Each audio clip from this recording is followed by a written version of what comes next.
There you are. This is our 11th session. It might be our last. We hope that it will be, unless it's inadequate. We've kind of begun to feel like it might wind down at this point.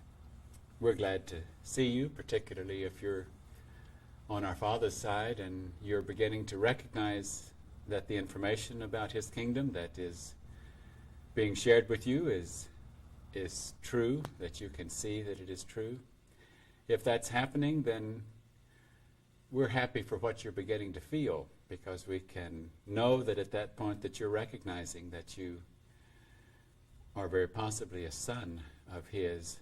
I can't even imagine that you would begin to recognize it if that possibility is not there for you. So we earlier, as we came into this, in preparation for this session, I told the crew here that during the morning hours and as I was getting my bath, that I received information that I would consider to be our punchline of this whole series, or the finale of this series. And so I'm excited about giving it to you, but I'm also not going to give it to us right now, because I'm going to use it as something to help us move quickly with our little questions as we proceed. I'm happy to introduce to you today the teleprompters that are going to help us in this, and Star on my left is going to assist with with questions and as a teleprompter, as is Destin on my right, and we welcome them to this project. Let's just get right on and see how quickly we can move. So, Star, why don't you tell me what's first on our list of questions? Is there a detox time that affects the clarity of head? A detox time for clarity of head. There certainly is. And let's try to explain that to you. In the same way that if you've been on a drunk and you're really intoxicated, you really don't have clarity of head, you don't know what you're doing, you can't really think very straight until that begins to wane from your system, till it starts to get out of your chemistry. And that's true whether it be drugs or alcohol or whatever affects your system so strongly. We've discussed that all of the human behavior, all the little things that humans do that are not done in our Heavenly Father's kingdom, are in a sense drugs. They affect our chemistry, they affect our thinking, they affect the clarity of our head. The one that seems to be the worst drug of all is that of sensuality or sexuality. That even though that humans are unaware of it putting them in a drunken condition, and are certainly unaware that there is a detox period or a withdrawal period. Our experience is that we can very clearly see, and because we have all experienced what an effect it has on interfering with our detox or our clarity of head. When we as a classroom, or when T and I took these students into the woods, as we've mentioned before, and we began to get in earnest in our overcoming, we explained that this behavior has to stop.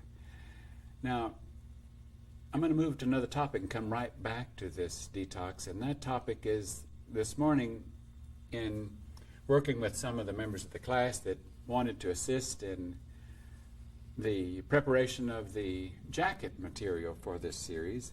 We just were overcome with how lucky we were in this big, beautiful picture of our Father's kingdom. The picture that has been given to us, the information that piece by piece forms a puzzle and a giant picture that tells us so much about our Father's kingdom, so much about the human kingdom, and even other aspects of His creation. But most of all, it tells us that for one reason only, and it's for the purpose of assisting potential graduates from the human kingdom into our Father's kingdom. It explains how that is done and gives the specific step-by-step instructions and disciplines that must be employed to make that transition.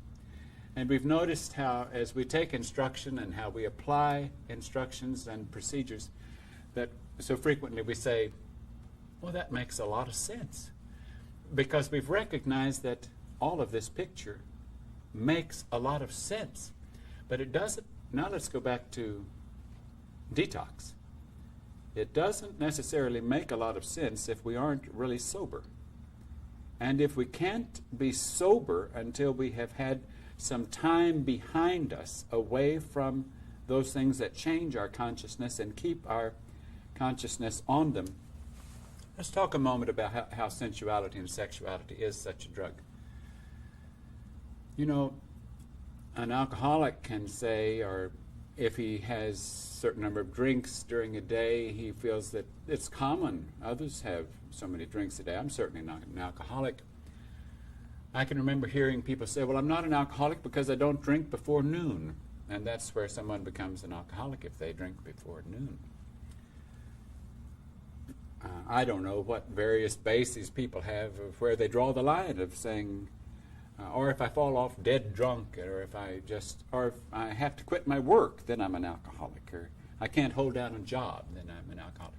Whatever the various areas are. But whatever habit they have associated with that indulgence, it causes them to keep returning. They use kind of the clock as a reminder, or the passage of time as a reminder. In alcohol, if someone's used to having a drink after their lunch, or one in the cocktails in the evening before they have their evening meal, and they miss that time, then something says, whoops, I missed that time.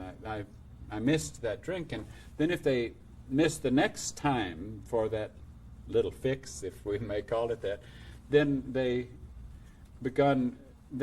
begin to be more aware of the fact that they're behind in their dosage of what it is that they're interested in. In sexuality as a drug, it's the same way. When people are vibrating at the level of participating in sexuality, they become quite aware of how long it's been since they've had their fix, or since they have participated in that which was so much pleasure, and they know how it draws them to that, any image that would encourage them to participate in that activity.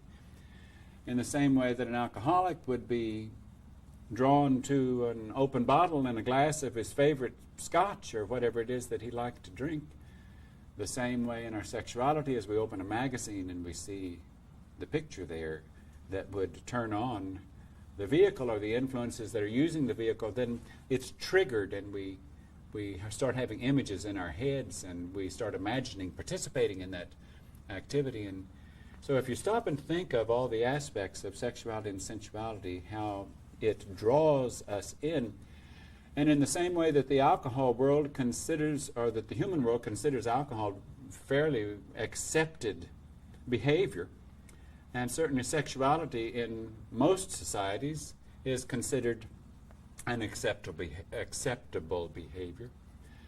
As you go from one society to another, that one, because of its religious background, might feel more that it should be saved for marriages, and for some religions more for saving for when you want to have children. But generally, the longer the age exists and the more liberal the world becomes, the more it's considered to be just an indulgence in pleasure. Now it's even begun to expose itself as an indulgence in pleasure, so much so that I have a right to do what I want to with my body, and if I choose to get rid of the result of my indulgence in pleasure, and it turned out to be a pregnancy that I didn't want to get rid of, then I certainly ought to have a right to do what I want to about the side effects of my indulgence. So it seems to be acceptable as an indulgence to whatever degree I want to indulge in it. Now, of course, with the problem of AIDS and other diseases that might be passed, then people begin to put up a little guard, but they get even so hooked on their booze of sex, if I might use that, that they even forget to use their protection, or they forget, if they're so taken by the person that they're about to have that experience with, then they lose control and they realize, oops, I didn't even protect myself. And in nearly every segment of society, we promote this degree. I mean, it's considered to be a healthy act. It's considered to be a normal act. When it comes to that in any given age and in any society, it's almost impossible to talk to them about a kind of picture that, as we talked in a previous session, that you have to move into on a basis of the kind of evidence that is revealed to you as a result of your faith. The evidence being this big picture. And then when, because of your faith of continuing to stay away from those drugs and you're overcoming, then you begin to see the big picture. It becomes more clear to you. And soon it makes so much sense to you that you say, great goodness, I can't imagine why I could do anything else. I mean, I'm so glad this has been revealed to me. I feel so lucky in seeing it. And we are extremely lucky to have been given that. But the question that Starr asked, does detox fit into this? It does. You will only have a little glimpse, and you will then deal with doubt.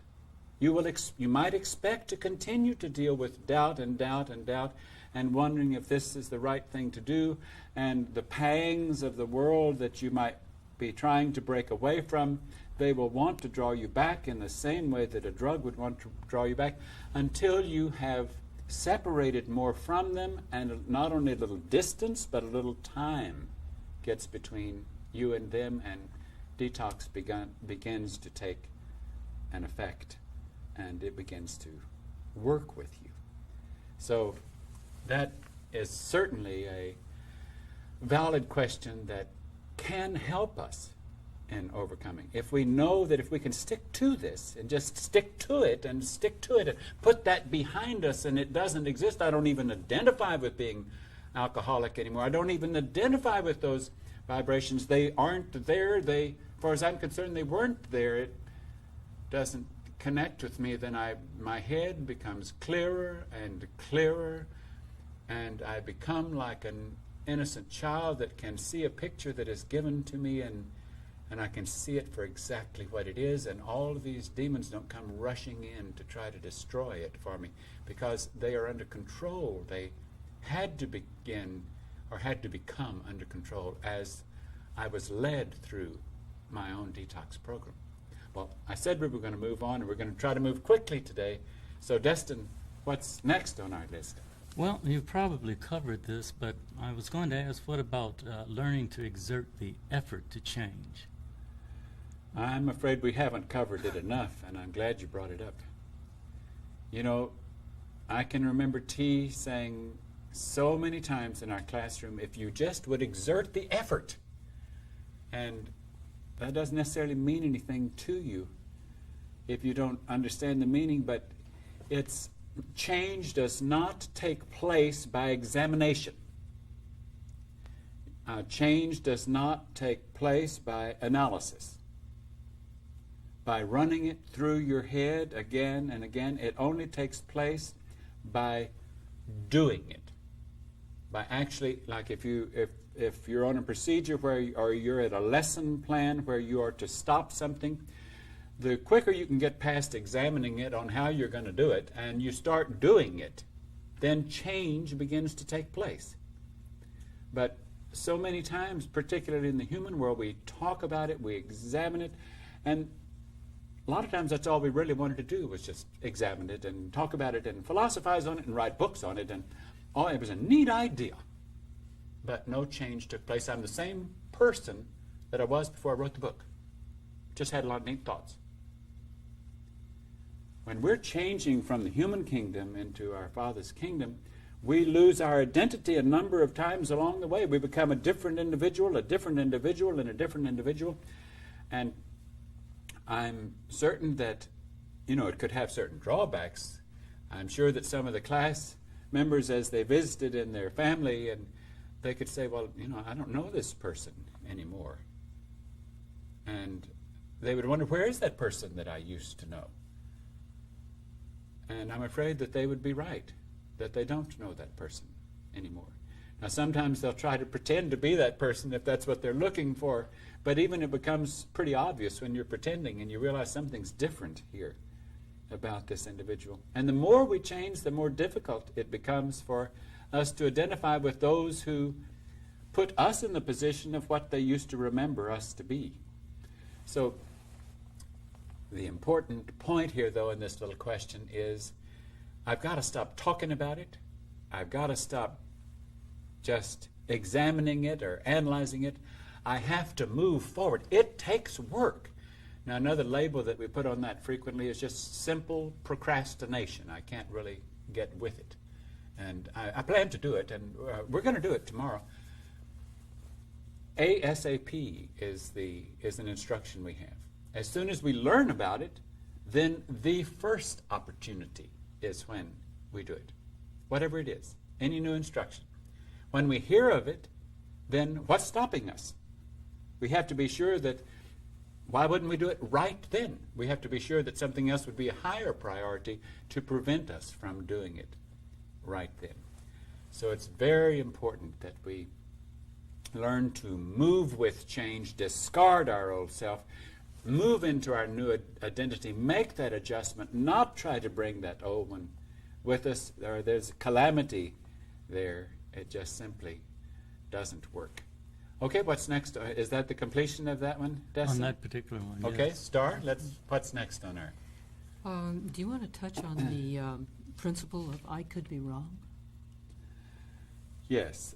What Star is talking about here is that in our classroom, we received instruction way back at the beginning that one of the best tools we could have in how to present our thinking and how to work with our partners and in a crew situation and with our teachers is that when we're making an observation or we're voicing an observation, we say, well, I could be wrong, but it seemed that so-and-so and so-and-so. Now, it doesn't work when we're just saying it. We did, along the way, nearly all the students would say it for a while when they didn't mean it. And they had to learn that it doesn't work if you don't mean it. And so you could say, well, how are you going to mean it? How are you going to say, I could be wrong when you believe you're right?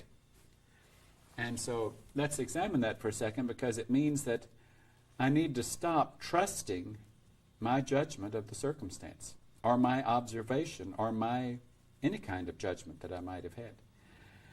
And if I stop trusting it, stop believing it, then I am losing self-confidence. Yes, that's one of the things we lose in this transition, is self-confidence. We become like a child that says, I don't know anything. I don't have any self-confidence in anything. I have to look to the next level. I have to let the representative from the next level serve in that position of my looking. I have to say, you know what's right. And if I bring things to my older members' attention, I say, I think you asked for this, so I'll share with you what you asked me to on my observation of this or what I thought about this, but I could certainly be wrong. And it has to be sincere if we are genuinely going to move into the position of not having self-confidence. Now, believe it or not, since the world out there is so artificial, and therefore our judgment as humans was artificial, that as we move into the transition of becoming babes in our Father's kingdom, by saying, I could be wrong, we begin to lose the confidence that we used to have in the artificial. And we have less and less, and soon we learn that we were wrong. And that comes kind of as a shock to us, because we thought that we were right. And then we thought, well, if it's a good lesson to lose self-confidence and say, I could be wrong, then I'll try to do that sincerely. But it almost comes as a shock when you actually realize that again and again you're shown that what you thought was the case in your observation or your judgment, that it wasn't right. So you then say, well, it's working. I am dropping the artificial. In other words, I'm not sold out any longer to the wrong side. I'm losing the programming. I'm being led through step by step, destroying the old programming and realizing that it is not true, that over here is the truth. And you are given the understanding of the truth and the ability to recognize it if you faithfully do the steps as it comes along. Now, of course, Satan's side could say, well, who's to say that as you move over here into the new computer and its program, that isn't the artificial and the old was the real? We wouldn't try to convince you of one way or the other. We're not selling into that.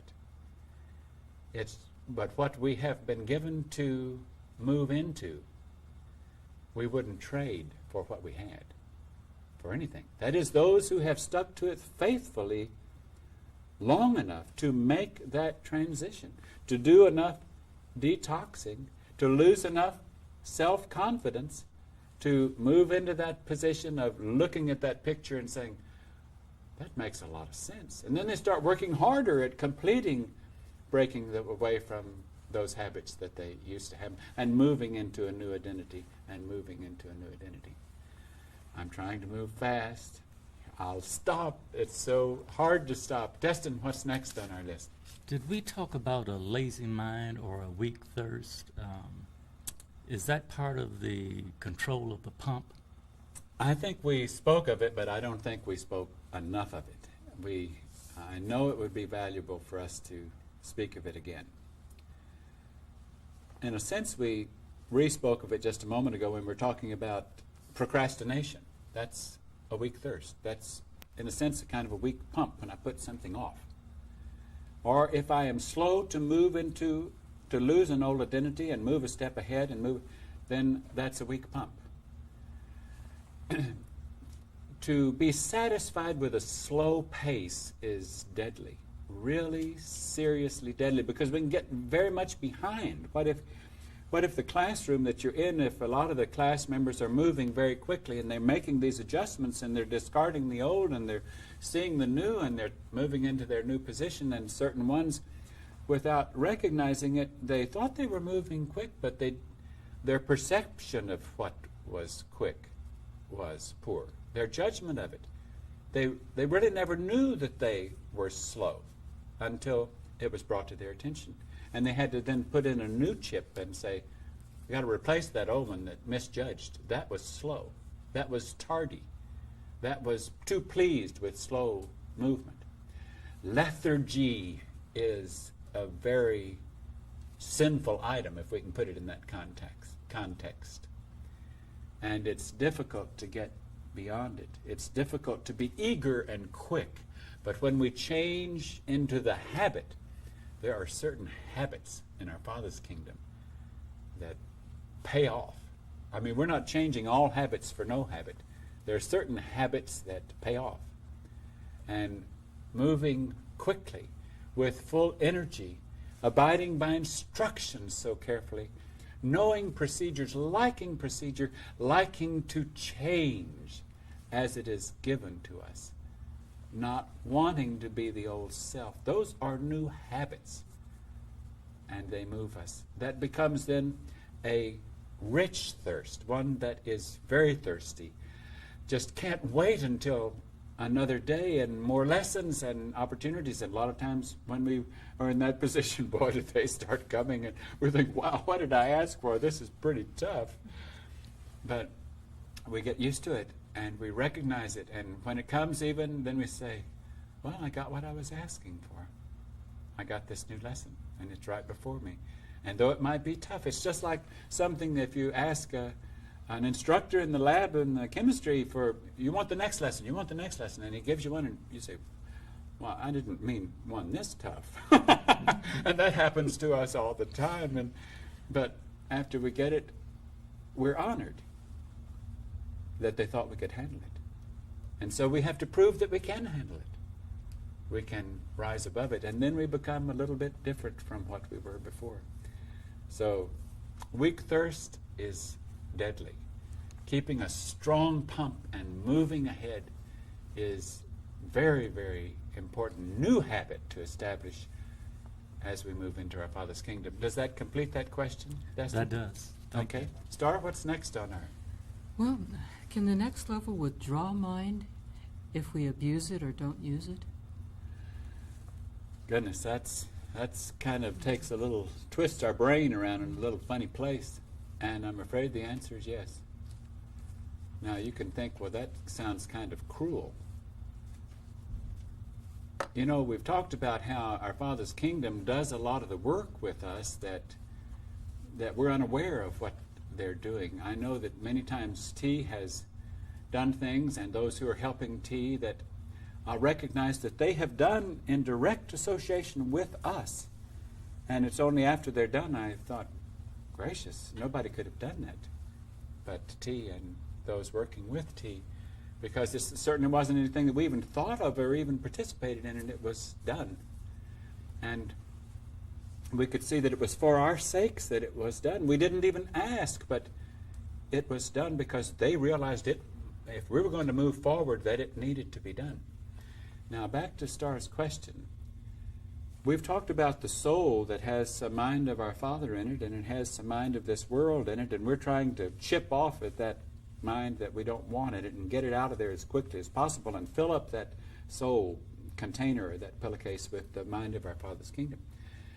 Now, if we're in a unit like this classroom where they want to give us information and they're trying to consider the unit, and yet as they give us information, maybe some members of that unit aren't really taking it to heart, and or they're slow, or they're trying to pretend to do it, and because they like certain aspects of the classroom, and it's comfortable in certain areas, and so they're not really examining if they could be moving faster. Those are all symptoms of abusing that mind as it's given to you. If it's artificial, if you're not really moving into that position. We have seen some members of our classroom just all of a sudden just turn almost 90 degrees, and it was like we didn't know them. And they had to leave the classroom, and we felt so sorry that had happened. Now, we're not saying that they couldn't recover that. That's between them, and I'm afraid that's between them and my older member, because in that position I'm not out there to help them. We have also experienced members of our classroom who've been outside the classroom for a while and have come in. Some that are on our crew today are in that position, that they're back in the classroom and they're moving quickly in the right direction, and it thrills us so to see that out of their own desperate thirst and their acknowledgement that this was true, that they got help from our Father's kingdom outside of this relationship that helped them get back into the classroom and back on track in a laboratory experience of a unit going through this process of discipline change and getting to our Father's kingdom. But it is true, it is something we have to be concerned about, that a gift of information can be given to you. You can increase it in that space, but if you don't do anything about it and you insist on clinging to this other information within that container or that pillowcase, and there isn't room for all of it, our Father can very easily just move in there and pull that right out, and suddenly you've lost your respect for what it was, because it isn't there. It was removed from you. And then you still have the choice of what to do about that moment. Choice is something you always have, choice and that pump. And you can then choose to say, well, it must have not been worth anything. You know, it's up to you. Or if it just destroys you and you feel vacant and empty and you have to have it back, then you may have to prove to some representative from our Father's kingdom who's working with you outside the classroom that you are worthy of returning to a classroom situation and getting further instruction in it. So it can be withdrawn. I'm trying to move quickly. Okay? Destin, what's next on our Well, list? with that in mind, is there a limit to next level's patience? Yes. And I should stop right there, but I'll say a couple of words on that. There is a limit. Now, I think that any person in our Father's kingdom who is assigned to a task would never exercise that limit to patience without checking with their older member. And, of course, their older member is going to check with their older member and so forth. Now, all that can happen pretty quickly. It's the time lapse in that computer isn't that big. But when they do question it and the instruction comes back, they can say, well, the best thing we can do for them is to be impatient. And so then you understand, so it's instruction to treat it this way, and it's not really just impatience.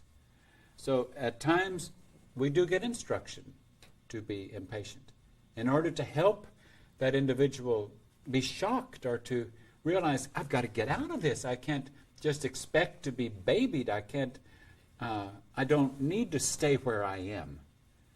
So, I can imagine that sometimes as some of the classroom watches these tapes, they can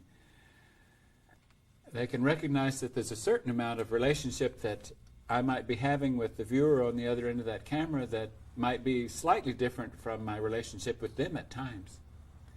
And I think we've even discussed that in a sense I almost feel like a twice removed or a grandfather speaking to a grandchild. And of course I'm speaking to you as someone who might be wondering if they are standing outside of that vehicle that they're using and that they want to take it over and pursue this. And since we are given the task of trying to give that to you, and since we're so eager for you to participate in it, for it to become yours, then we are influenced by that. Now, of course, when I'm dealing with one of these students in a particular area, I might come on a little stronger if I have instruction to do so, and I might be pretty direct and right to the point, because I am assuming that they're on solid ground. They have chosen this. They're doing what they want to do. But they've also learned to recover quickly and be appreciative when we take a direct method instead of, say, well, we'll bring that up, in a week or so when they get maybe past what they're dealing with now. We don't have a timetable that can handle that. We deal with things immediately. I don't know if we said it clearly in previous sessions, but at one time within the classroom, we even agreed that we would expose things that we have permitted in our mind, or some activity that we've done. We would make a vow to our partner and to the rest of our class that we would expose it that day, that we would not go down in our bunk without having acknowledged it, exposed it, and having gotten past it, because we recognized how things can compound so easily, and I can become more and more separate if I let things mount and don't expose things. So that's a part of our procedure. What's next on our list? Star? Well, could you give us some examples of tasks or activities in our Father's kingdom? You mentioned radio signals. That's a good one. I'm glad we brought that up. We don't have a lot of knowledge of the activities that go on in our Father's kingdom. And we have little tiny glimpses of what might go on, but we don't know the particulars too well. And I think it's good that they I suspect that the reason that they don't let us know the particulars about that is we'd probably go around so pleased with it that we'd boast about it, and that wouldn't be appropriate. But some of the things that we suspect are their activities, like you could say, well, what's going to replace, being a clerk in the department store or working in the hospital? And that's a good one, because our Father's kingdom has a fairly close equivalent to the hospital or the emergency ward or the certain things related to medicine and trying to save lives.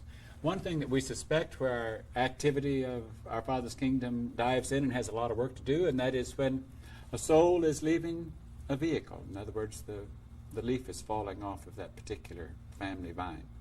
And that soul then is lifted out of that vehicle for that period of time. And we feel that it is an action of our Father's kingdom if that soul has any significant relationship to our Father's kingdom. In other words, depends upon what is in that soul, what degree of that soul is made up of goodness or mind from our Father's kingdom. Now, we don't know where they draw the line. We don't know. I mean, they may even participate in handling these souls and helping them get from one fallen leaf to the next potential new leaf, or coming through the womb so that they take a new vehicle. We don't know where they draw that line, but we do feel very strongly that one of the activities of our Father's kingdom is helping souls be released from a vehicle and take possession of another one or move into another one. Now, we've got to mention here just for a moment that how would another one qualify? That other one has to qualify in order to have a match for all of the things that soul was hooked on in its previous leaf. This new leaf has to have the potential for all of those things, because what it hasn't overcome, it's going to have to overcome. So that soul doesn't get to go out of the body and be clean and free just because it got to die, so to speak. Of course, it didn't get to die. Just the vehicle withered and fell off the branch. So this is, we feel, is definitely an activity of our Father's kingdom. We feel that our Father's kingdom, like Starr mentioned, what about radio signals? You know, the British Broadcasting Company, or what are the names of some of these other free, Radio Free Europe, or what's that? Voice of America. Voice of America. Yes, these signals that are sent out, kind of propaganda in a sense, that are sent out over the air, and people who have their radios, be it shortwave or what,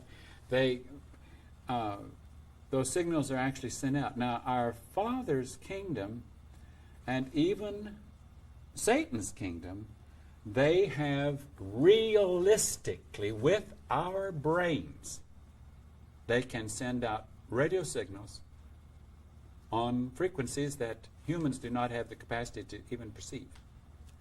Now, some humans, we've read some books where some humans have actually been advanced in their laboratory experiments with computers and oscillators, and have actually learned some frequencies where they felt like they could pick up transmissions from space aliens or from other camps. We feel that the way these radio signals work is quite different from this camp over here. Satan's camp, Lucifer's camp, their propaganda is going 24 hours a day, 7 days a week, on just about every channel on the band, or every band on the dial.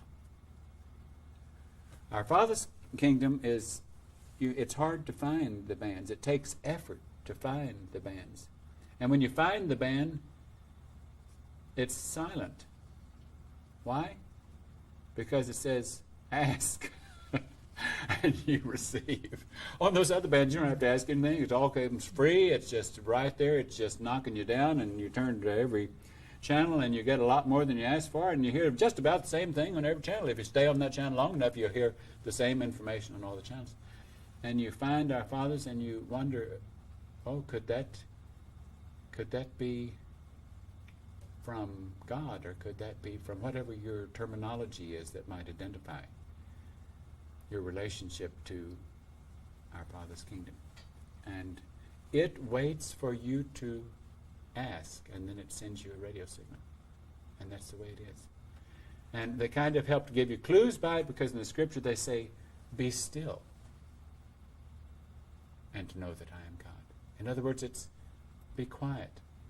And that if there's some mind of God in you, it will kind of stir, and it will kind of coax you into saying, why don't you ask?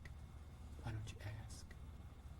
And so then you, which is the chooser, can say, what about so-and-so? What about so-and-so?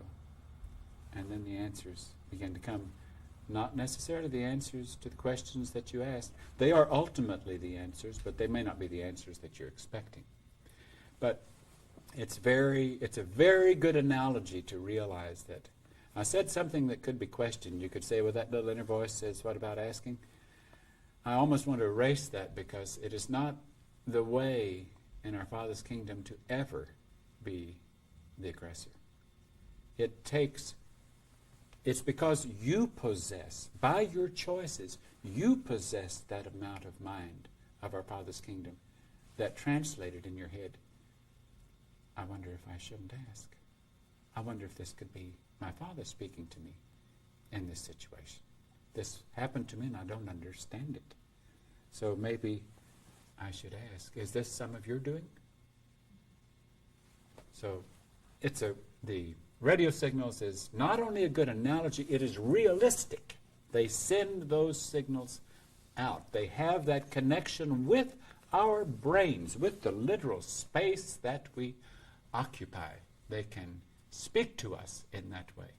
And so what we try to do is learn how to use the radio. It takes a long time to get a good orientation on how to use that radio in the right ways, because that radio still has all those dials. You don't want to hear all those signals on, and you have to learn how to flip past them fast enough that you don't hear any words from them and you're not affected by them, and how to get to those silent ones and then have a relationship with our Father's kingdom in that way. But it works. So that's another illustration of activities of our Father's kingdom. And of course, one big activity of our Father's kingdom that we haven't talked about much is there is a strong possibility that what can happen at the end of an age is new to all the souls, all the humans that are alive during that age, and they would have no evidence of it. We might have discussed this for a moment. They would have no evidence of it because they have no books that say this has ever happened before. In other words, this is an activity where they come in from away from the planet, or even from out of bases, and they have all kinds of things to do in harvesting at the end of the age that no one's expecting it, because it's been wiped from their memory. If they were in that age before where it happened, then it's clearly wiped. We don't know if they were or not. But that is also a big activity.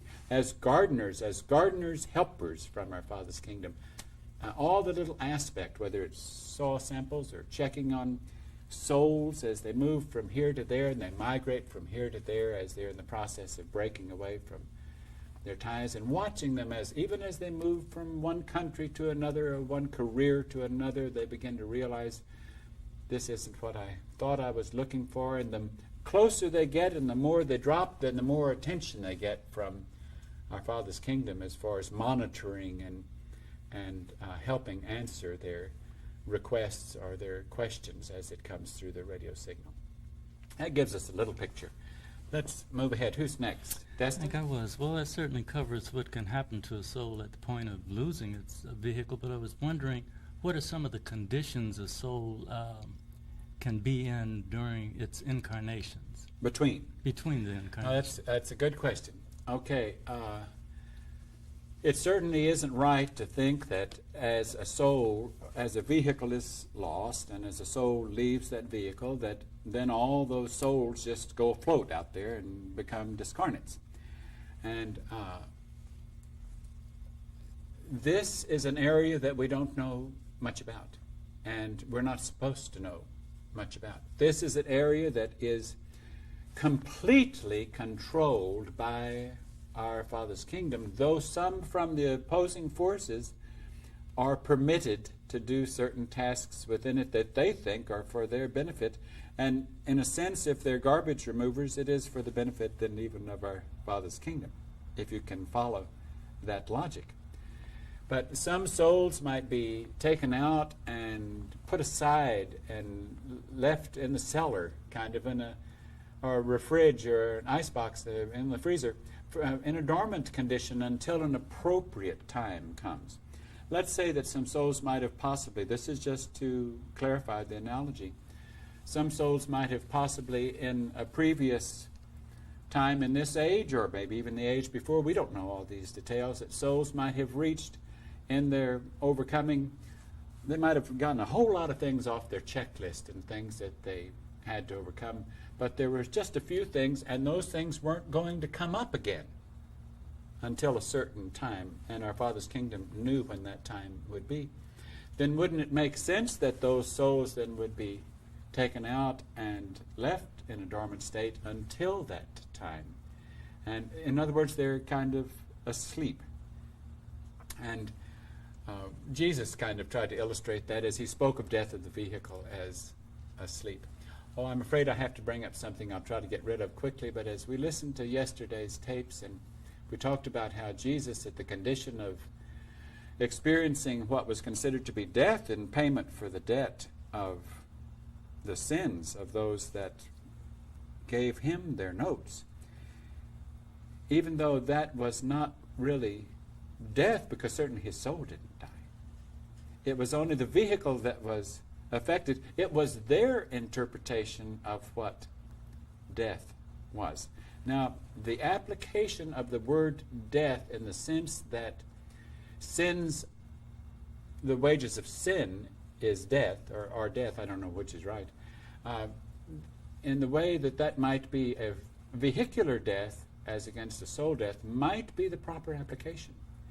Because the reason that humans continue to have to lose vehicles, the reasons they continue to be perishable and corruptible, is because of their sin.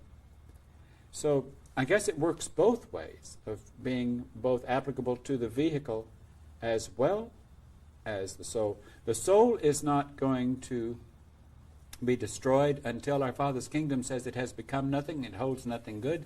There's nothing there except matter that can be recycled. And in that sense, then it isn't destroyed, it's just recycled. It's non-existent because it became non-existent. Now, as far as vehicles, losing vehicles, let me go the other way. If the soul then goes and comes bigger and goes into our Father's kingdom, then it can receive even a vehicle that is incorruptible and imperishable, and therefore neither the soul nor the vehicle would know death. But the way the wages of sin is death, or our death, is illustrated as it was in Jesus' mission in trying to help them understand our Father's kingdom. Certainly it was used as the physical death being the illustration, because that's what they thought death was. And it might even be that physical death, or death of the plant, or losing the physical vehicle, is the result also of their sin, not also that the soul can't be lost eventually as that mind deteriorates. I got off the track a moment, but I thought we wanted to touch on that for another second. Who's next on our list? Star? How high a priority is liking to stick to procedures? About as high as they get. I mean, there's nothing that can happen to me or any student of our Father's kingdom that can be more of an asset than for me to love to stick to procedures. If I resent procedures, or they're in my way, then I will have chosen slow growth, I will have chosen tardiness, I will have chosen rebellion. And sometimes influences would have us resent so much of a design given to us. Here I have to go back to the astronaut illustration, because an astronaut could resent all of the procedures given on a spacecraft. If they say, well, now all of the crew is going to do this at 2 o'clock, and this at 2:20, and this at...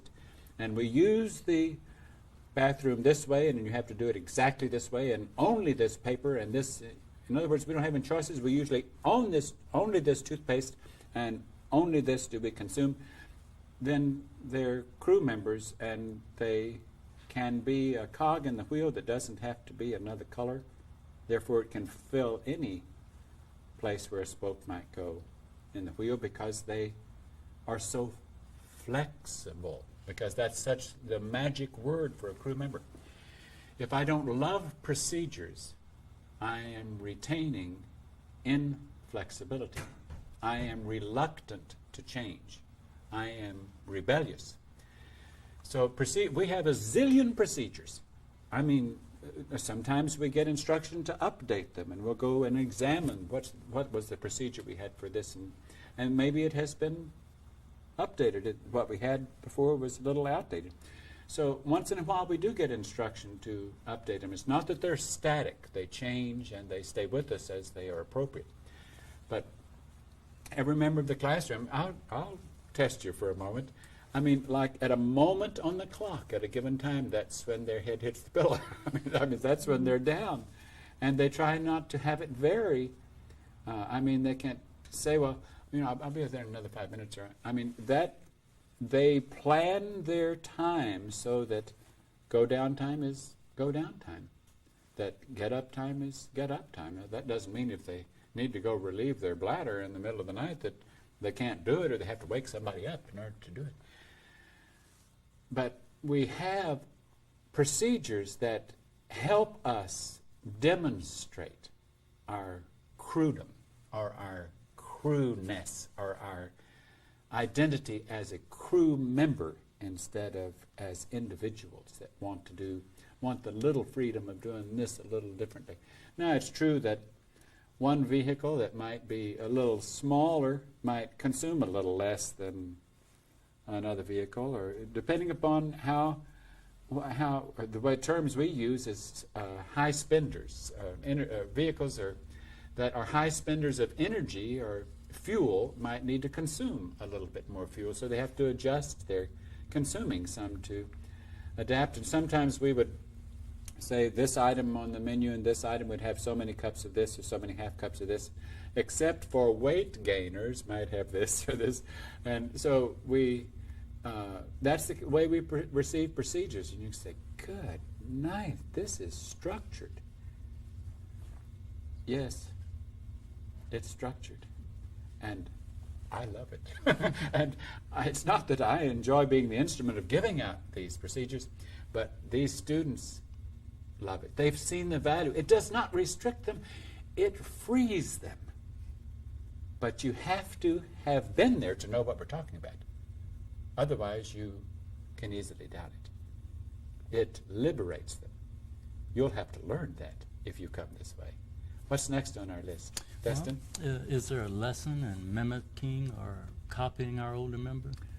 Boy, we're hitting all the things that can run people away, aren't we? Oh, goodness. Mimicking or copying our older member. Boy, does that put your older member on the spot. Yes, there is. I can remember when T would see a class member copying someone else, and T would say, if you want to copy somebody, why don't you copy me? And a human could hear that, and she was saying that in reference to herself. Now, a human could hear that and say, good night, who does she think she is? And yet she was saying it as an older member. She was saying, I'm your older member. I'm someone that hopefully has followed my older member enough that if I have those things in place in my behavior, then you would have only to gain by doing what I do. Not that she's bragging or saying, look at me, I'm such a perfect individual, and if you followed me, you'd be so perfect. It's that I have been given a gift of learning from my Father, which I will gladly share with you. And I know that what I have learned required also that I discarded all of my separate ways, and the more I discarded, the more I saw that, boy, I wish I'd discarded these a long time ago, because the ways that I learned from my older member were so much better than the ways that I had, even in little bitty things. And you see the utility of them, you see the advantage of them, you see the usefulness of them. So, yes, it gets right down to, it's better to, if you want to copy something, if you want to mimic something, then why not choose someone who is ahead of you in the process of discarding selfish thoughts or rebellion or human behavior, and try more to follow the lead of procedures and ways and even new habits from someone that's illustrating that position. Now, it puts the spotlights on your teachers. It puts them in a pretty exposed position, and they like exposed positions because we all like exposed positions. Listen, I learn new lessons every day. I expose new things every day. My older member shares with me correction every day. And I hope that the options for my growth are unlimited. If you think that anyone in our Father's kingdom has arrived, you are under a misconception. Certainly not from their point of view. Each one of the members of our Father's kingdom only relates to themselves as being the youngest member, and they look at everything above them as where they're going. And therefore, they have everything ahead of them. They don't think, well, I've gotten, boy, look where I've gotten. I'm up here. They from their perspective, if they're serving some students or they're trying to help some students, that's almost a side issue, because still even that task of serving those students is a part of mimicking your older member, learning from your older member who has served in that capacity before, and you haven't. Therefore, if you don't constantly ask your older member, you're going to get off track, because they're the ones that have the experience, they're the ones that have received the instruction, and they're the ones assigned to giving you the instruction. Remember, the crew just stepped up with a 2-minute sign for this session, and I'm going to ignore it, and we're going to proceed and just continue until we have covered these things on our list. Who's next? Is Star? I think Star was it. What about someone who's too old or too young to start the process? Did I hear you say that souls don't age like vehicles? Well, that's a double-barrel question, but someone who's too old or too young, of course, in order to ask that question, she has to be talking about vehicles, not souls. And whether or not, the question, we'll come right back to that, but whether or not souls age only in the sense that if a soul goes in one direction, it can eventually become nothing and therefore die. If it goes into another direction and goes into our Father's house, it gets into an ageless condition. That as long as it sustains its position, it can get into our Father's kingdom and still be corruptible. It can still go the wrong way like Lucifer did. So the potential of choice exists even in our Father's kingdom, and it can lose its agelessness. It can then have to do all kinds of artificial things to try to maintain it, and it might lose vehicles and have to take other ones, just like they do in the human kingdom, which isn't the case in our Father's kingdom. Now, what was the front part of that question again, Star? Well, it's what about someone who's too old or too young to start the process? Too old or too young as far as a vehicle is concerned. I believe that our Father's kingdom has, in all fairness, to any soul that is deserving of any information that has a timetable on it, that our Father's kingdom sees that that soul is in an age vehicle or a vehicle that can receive that information. If that soul is in, even hypothetically, if that soul is in a young vehicle that might be too young for this experience, or the individual might worry because they're about to lose their vehicle, and they have a lot of our Father's mind in them, and our Father's certainly not going to consider them waste, then they would be put aside until they have this opportunity to do it again. So in that, but if you take this information with the idea, oh, so I'll get this chance again, then that gets a bad mark on your readout, because that's not the way we proceed closer to our Father. We don't then make the choice of putting off what we could do in relationship to moving closer to our Father. But in order to help us understand that our Father is very fair, our Father's kingdom is very fair as they relate to souls, that they would never be so unfair as to have a deserving soul miss out just because of the age of the vehicle that it might be wearing, that it would either receive it at another time or let one of the other influences take over that vehicle, and it would then take over a vehicle that was the right age. Now, this might be a little hard to comprehend, but the possibility exists that a soul could be relating to a vehicle, and our Father's kingdom, who only has the right to do this, even though Lucy tries to do it all the time, take over vehicles and shove them out where they don't, where that vehicle doesn't belong to them. Our Father's kingdom, who does have the right to it, could actually take a soul out of a vehicle, let other souls take it over. It would continue to live, and the people who knew it would say, "What happened to that child or that old person?" Because that's not the same person any longer. And then that soul would then move into another vehicle that was still healthy mentally or of age enough that, and suddenly the ones who were identifying that vehicle would say, "What in the world happened to that person? They're changed. What is all this preoccupation with this overcoming the world, or their religious being born again," whatever it is that has happened to them. So it can happen in a number of ways. There's nothing to fear as far as age of vehicle, whether it be too young or too old. Our Father's kingdom takes care of that. That's part of their activities.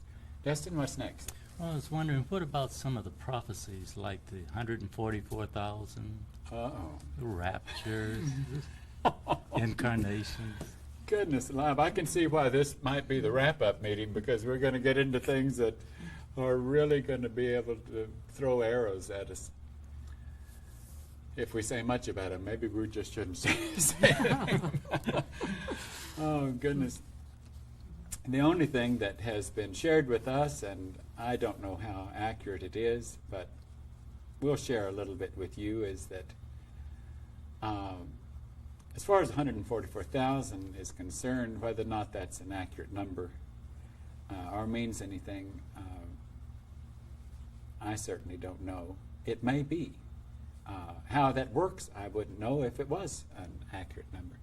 As far as who it represents, if it does in fact represent those overcomers, then I'm afraid that that number then applies either realistically or symbolically to you who are about to overcome, you who are about at this end of this age to move into our Father's kingdom.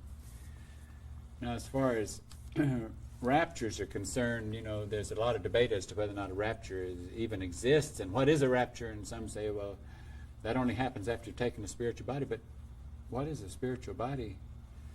If you have gone with the spirit or the mind of our Father's kingdom and you have been lifted out of the world, and some interpretation of rapture is lifted out. I don't know if this is true or not. It doesn't really matter. It isn't significant to us. It's no basis for our allegiance to our task. And it shouldn't be to you. And if you can think of it in that light and just simply be amused by it, because we're not trying to lock in on what we're doing with fulfillment of the prophecies in the book of Revelation or Isaiah or anyplace else or Daniel. But to me, just for fun in association, when we got the instruction to take the class out of the world, lifted them literally out of the world, went into isolation, nobody could find them. They didn't exist as far as the world was concerned. And even if they took a job once in a while to bring in a few sticks to try to buy some hamburgers or whatever it was, they didn't relate to anybody in the world. They only went to that job, went right back to their isolation. And that remained that way for all these years.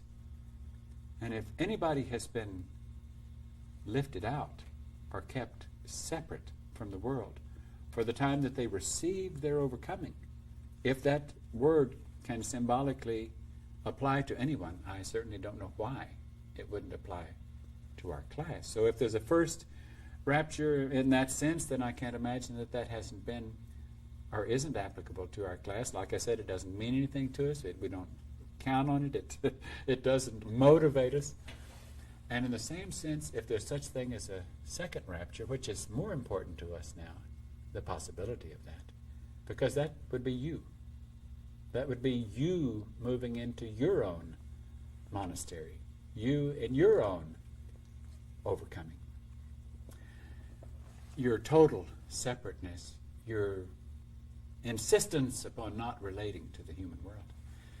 Now, in the same way, a couple of other terms in prophecy that are referred to so much as first resurrection, second resurrection, they're just other terms for in our head of the same thing. Because if the soul has come into life, if the soul has moved into a vehicle and has taken over that vehicle, and that soul itself is incorruptible and imperishable, whether it loses the vehicle or not, then it has resurrected. It has moved back into life a bit at a time. And that has happened certainly to the class that is ahead for those who might follow in their path if they receive this information.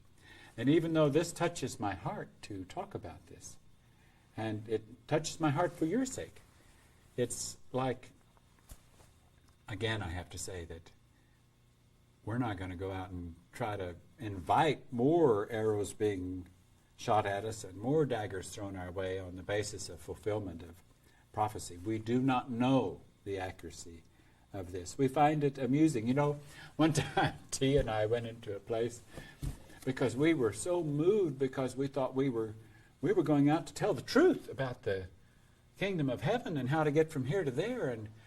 And if that wasn't two witnesses, we didn't know who two witnesses were. And we went into this place that was supposed to be a spiritual center, and lo and behold, as we were sitting there waiting for the leader of that spiritual center, the student was in the room with us and started asking us some questions and said, well, you know, what are you all about, or what's your information, or, you know, and we started sharing with that student a little bit, and we finally got to, she said, well, you know, what is it you're saying? And we, just out of our naivete, we said, well, we think that we might be fulfilling the task that is referred to as two witnesses in the book of Revelation. And the student just hit the ceiling because her two teachers were the two witnesses. So, goodness alive, did that do a number on our head? And we thought, gracious, we don't want to do that again. And it's like, whether we were or not, it was a good experience for us to experience that. And so from that point on, it didn't matter to us what the reality was. Who's going to prove what the reality was as far as who might be the fulfillment of the application of certain prophecies of individual. Okay, Star, what's next on our list? Well, why did Jesus say he was king of the Jews? And who are the true Israelites, the overcomers? Okay, king of the Jews. Who are the Israelites? Well, I'll try to move quickly. If you really know the meaning of the old meaning in the Hebrew of Israelites, or who the Jews really were, the word meant overcomers. So to me, those who overcome the world, those who move into this position, are the true Israelites, the true Jews in that sense. Jews were those representing the Israelites. Jesus was trying to relate to them. He was saying, we're the overcomers. We are the rightful heirs. And I've been sent, so I'm serving in the position as your king. Of course, by the time the humans heard that and went to the authorities and said, that guy's saying he's king of the Jews. And all those who considered themselves Jews and weren't students of his knowledge and didn't know anything, then they would certainly want to condemn him for such a thing as that. But the truth still exists today, that the true meaning of the word is overcomers. And not that here again it means that much to us. We've saved some of these little questions that are kind of fun to examine that don't mean that much to us for this last session. And but those overcomers are, in a sense, the true Israelites, if they do succeed in overcoming. You're not an Israelite if you haven't overcome. It's just that is what you come into if you succeed at it. Okay. Destin, what's next? Did you want to touch on metaphysics, the occult? Oh boy.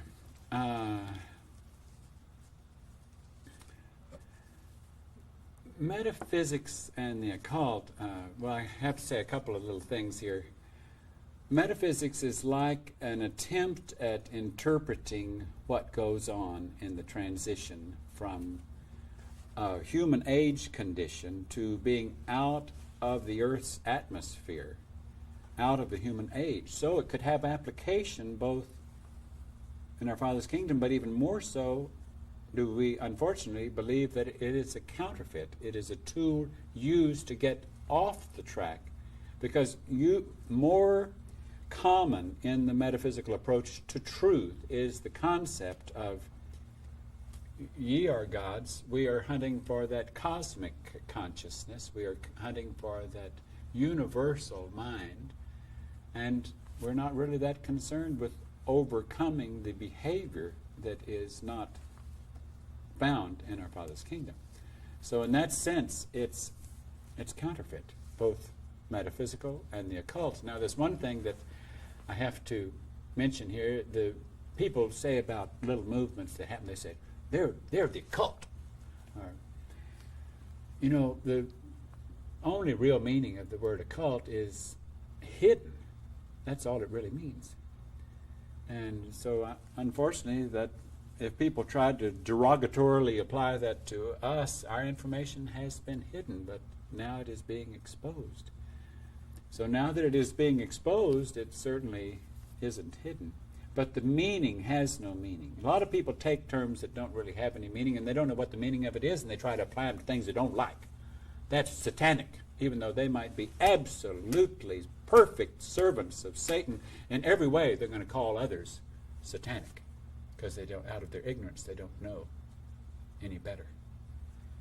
And in the same way, they would think of derogatory terms like cult, link it right with occult. Cult, occult, same thing. And we've acknowledged if there ever was a cult or a culture that was different and unique and unlike the world and doesn't have a place in the world, then we take the prize, I guess, of being the cult of cult. And I'm afraid so did Jesus and his disciples. There's no denying that. So, okay, let's move on. What's next? Well, that's all I had for that session, but did you want to talk about the possible big surprise at spade time at the end of the age? I think we've mentioned that. You know, Star, do you see something else on there? Well, it was just... I'm trying to push us forward. Right. It was just at the end of the age, or the end of the age activities. Yes, I realized that when Destin started mentioning that. I think I'm not going to mention that anymore. What else is on there, Destin? What about the importance of mobility, short rentals? Okay, that's an important point that we missed in talking to people as they try to prepare themselves a little bit. We left that out when we were talking about the practical aspects of moving out of your world, indebtedness and charge cards and that kind of thing. If you are starting to move in the direction of your own monastic situation, then, and as all of us do that, as anyone does that and tries to do the applications right now and here in a realistic terminology to what's it going to take for me to get from here to there, then we have to move into a very mobile condition where we can pick up at any moment. We can follow instruction as it is given to us. We can't say, well, I can do that if you just give me 2 weeks or if you just give me 4 weeks. Therefore, we'll get our belongings down to necessities and then whittle at them and whittle at them and then get down to necessities, then whittle at them and whittle at them because our judgment of necessities. Now, some might go to an extreme and walk out the door with what they have on their vehicle, and then it becomes somebody else's responsibility to have them wearing something that isn't stinking to the high heavens. So that doesn't work too well either. We have to be practical and not just go to extremes. But we do need to cut our excess down, our possessions down, so that we have real mobility. If some forms of mobility are to have an RV or something like that, or to be in an apartment or a house that has a very short term, by the week or by the month, hopefully at the most, so that you wouldn't lose money or lose much money if you left prior to the completion of that month. Certainly not a long-term lease and then just having to pick up and leave.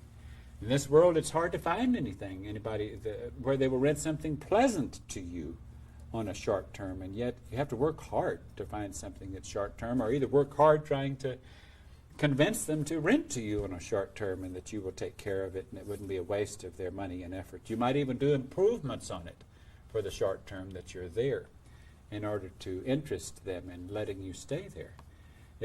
Lodging has become too expensive to rent a place like in a hotel or motel on a for the most part on a temporary basis or a short-term basis.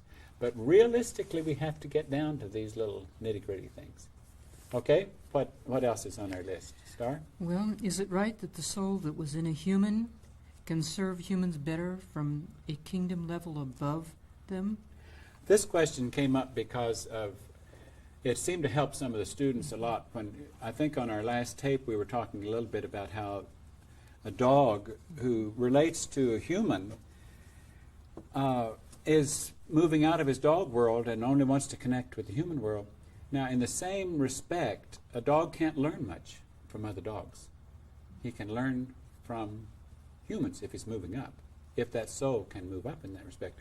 Wouldn't it also be true that if I'm moving into my Father's kingdom, that I can't continue to live in the world?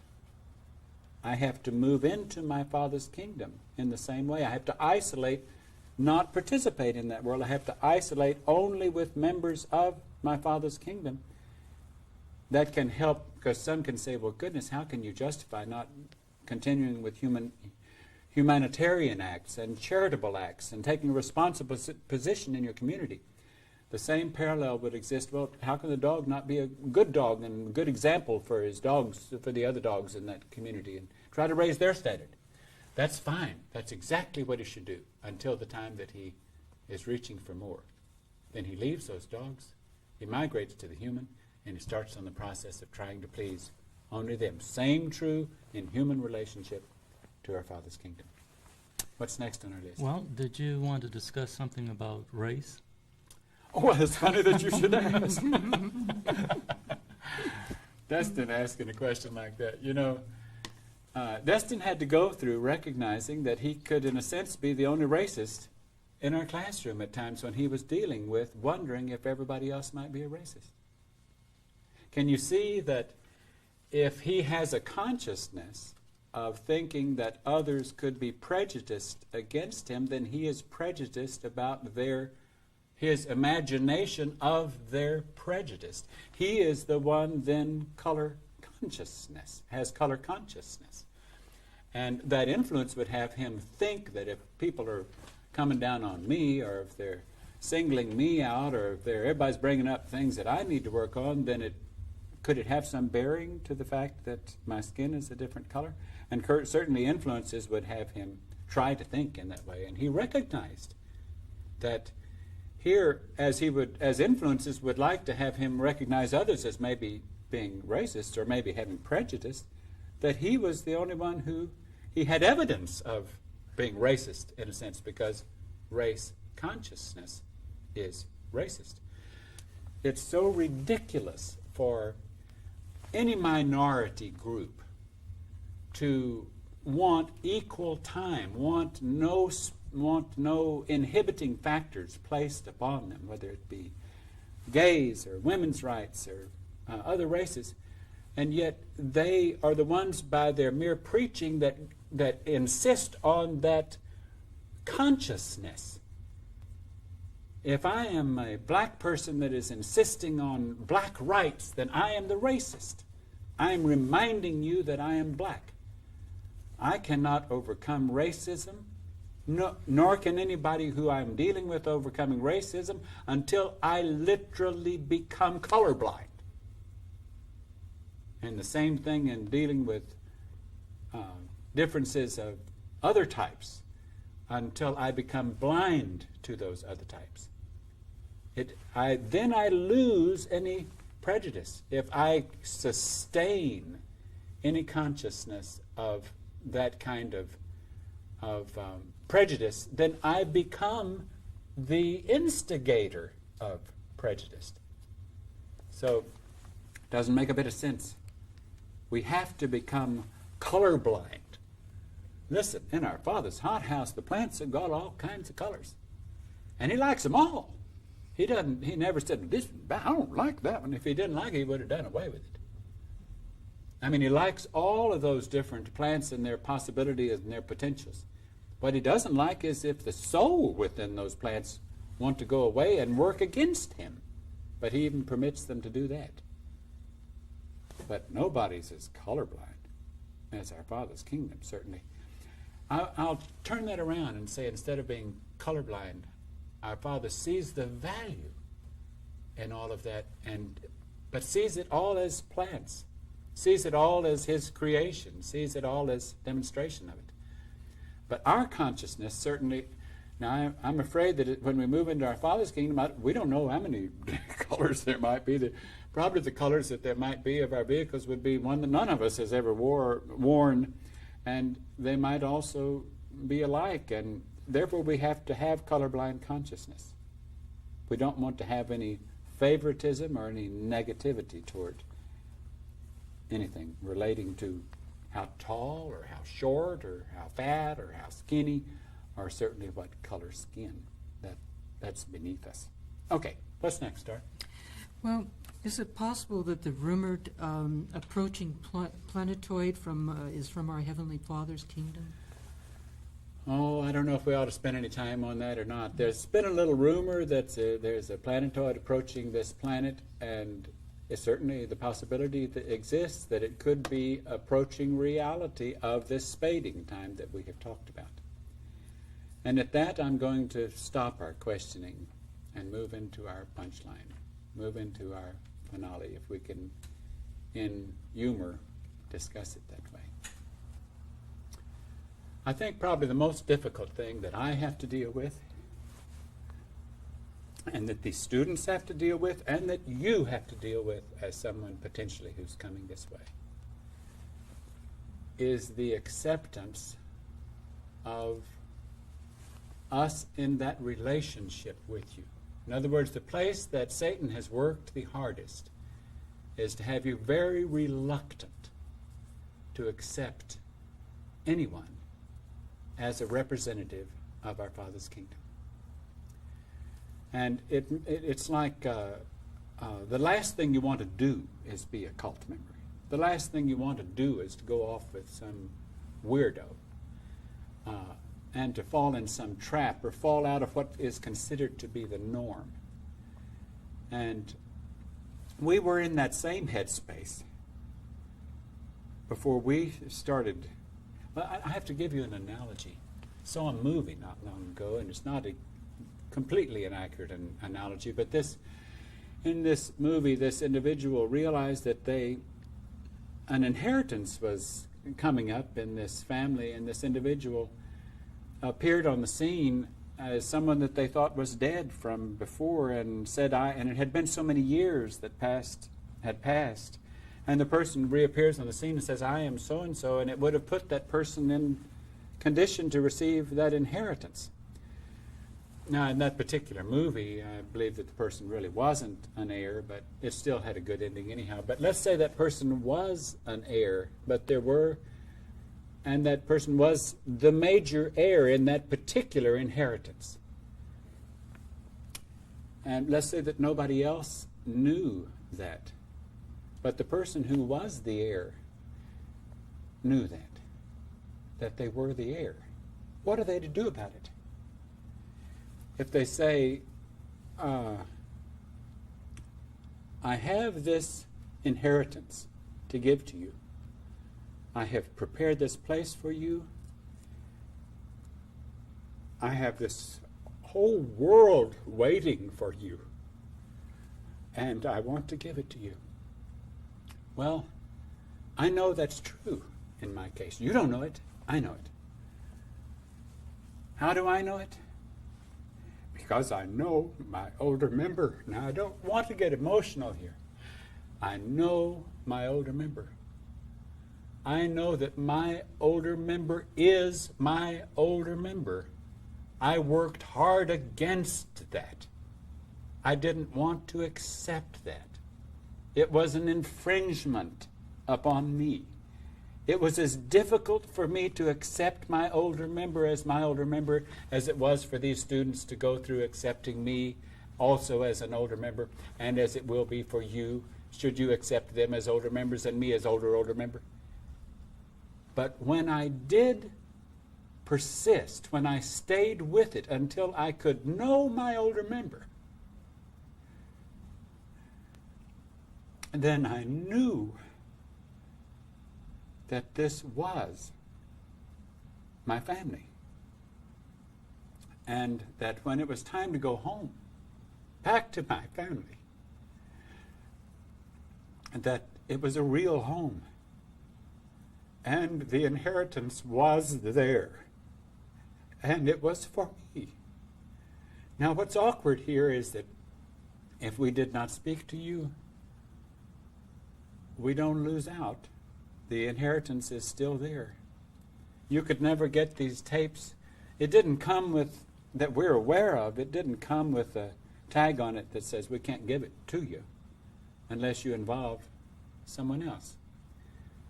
But there's a problem that exists here is because part of what came with the knowledge of our family and its ways and its inheritance was also the knowledge that there might be other rightful heirs. There might be other sons. Now, would we come before you, would we put this information out if we were not interested in your possible relationship as an heir? What have we to gain by putting it out?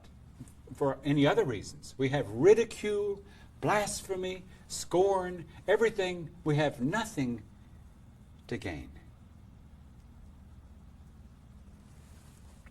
by putting this out.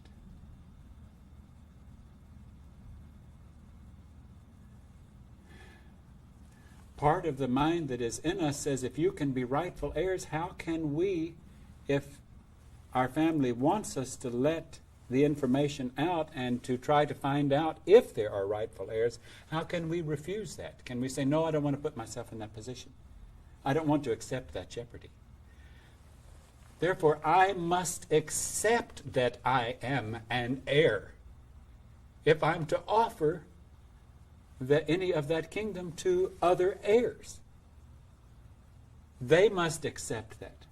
Now, if you're going to be an heir, you have to, unfortunately, be put in the position of accepting that relationship through someone who delivers the little message that says, here's, it's like Publishers Clearinghouse as they issue out the who's going to be the $10 million winner.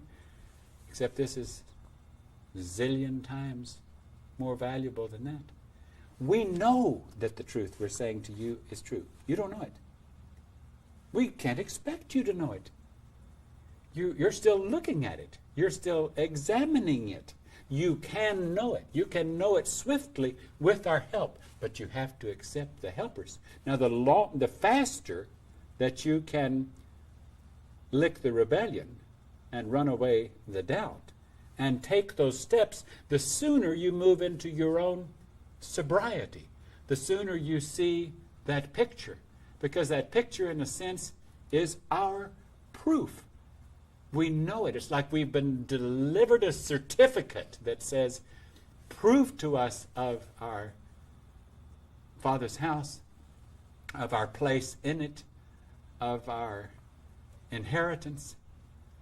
And that proof cannot come to you unless you take each step along the way they have designed it. You have to take it from another heir who has come into that position. So we know the spot you're in. We know the spot we're in. And it's a tough spot for both of us. We know it is how hard it is for you to accept us. But we know that if you're going to be the beneficiary, you're going to have to accept us. We know we went through the same thing.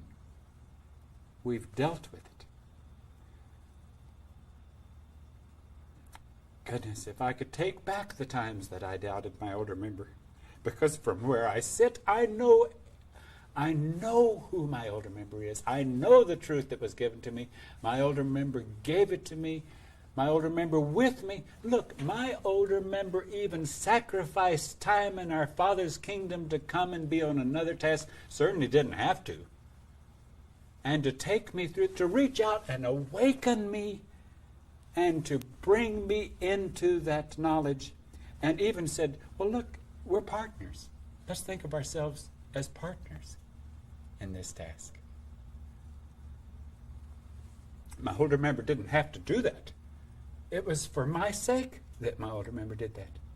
And then when it was time for my older member to move into position, always where it would be more lessons for me, for my sake, to experience my older member dropping a vehicle, moving back into that kingdom, and having to relate to my older member in a different manner, then it was for my sake and for these students' sake and for your sake. I know nothing else. Nothing else means anything to me. And I don't want this to sound like a hard sell, but I know that it can be. Can sound that way. If you had actually received the certificate of your place in that inheritance, and it also said, if you would deliver this to possible other heirs, then they can also receive it. So we're in that position with you. And we hope that this whole series can be the beginning of your finding that place in our Father's kingdom that is so precious to you. It's not an easy road. It's the toughest road that can be found. We have no idea how the world would respond to any of us or what they will do with us. That can't be a factor here. We know that nothing can happen to our souls, and our souls is all that matters. Any inconvenience that we're put to, or any interruption or interference or irritation, we can endure if it's part of what goes with the task. Not that our Father's kingdom would have it be part, but our Father has not yet done away with this other kingdom, and they have the option to act against us and to work as hard against us as they can. And we recognize that, and we're prepared for it. It would even be a difficult thing for you to do from your relationship with that world. They would look at you just, even though their main dagger would be pointed at this vehicle and then at these vehicles and then lastly at you, they would wonder what on earth has happened to you for you to be so crazy as to do such a thing. They may live to see the physical presence of our Father's kingdom and all this harvest happening and not know where they're going or what the sorting out is that's applicable or appropriate for them. We know where we're going. We know what's happening here at the end of the age for us, and what may happen for you if you go this way. And we'll do the best that we can to follow our older members' lead in assisting you to travel as fast as you can. And we know that if you believe with all your might and you're on that route, that nothing can happen to you. We are concerned for you. If you want us to assist you, then that's an action that you must take. Thank you.